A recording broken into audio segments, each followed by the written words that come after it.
રોકાવાના ઠેકાણા બે જ છે,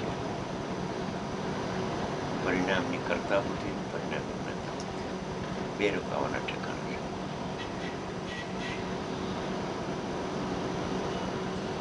આમાં જ્ઞાતા બુદ્ધિ થઈ ગઈ ઉઘાડમાં, જ્ઞાન તો પ્રગટ થઈ ગયું છે, સંતોષ આવી ગયો.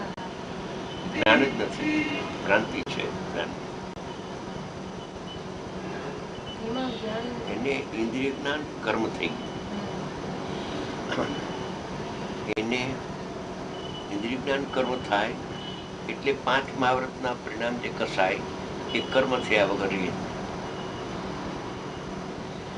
જેને અતિન્દ્રિય જ્ઞાન કર્મ થાય એને જ્ઞાન કર્મ ન થાય, એને કસાય કર્મ ન થાય.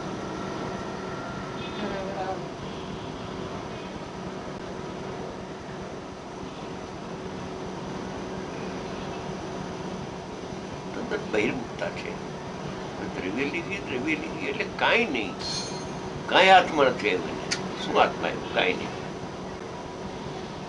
હા, એ તો અજ્ઞાની એનો મહિમા કરે છે.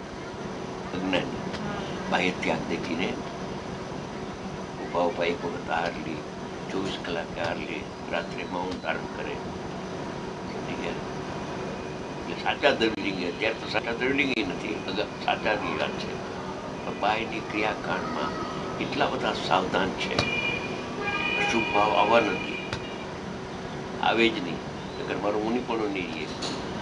જાણે એ શુભ ભાવને આશ્રય મુનિ પણ માને છે, ઉઘાડને આશ્રય જ્ઞાન માને છે, કસાઈને આશ્રય ચારિત્ર માને છે, અને ઉઘાડને આશ્રય જ્ઞાન માને છે. જ્ઞાનને વૈરાગ શક્તિ પ્રગટ થતી નથી.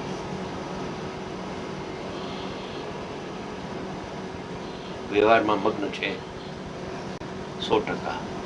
પર્યાય ઉપર દ્રષ્ટિ છે એટલે વ્યવહારમાં મગ્ન છે, વ્યવહારના વિષયમાં મગ્ન છે.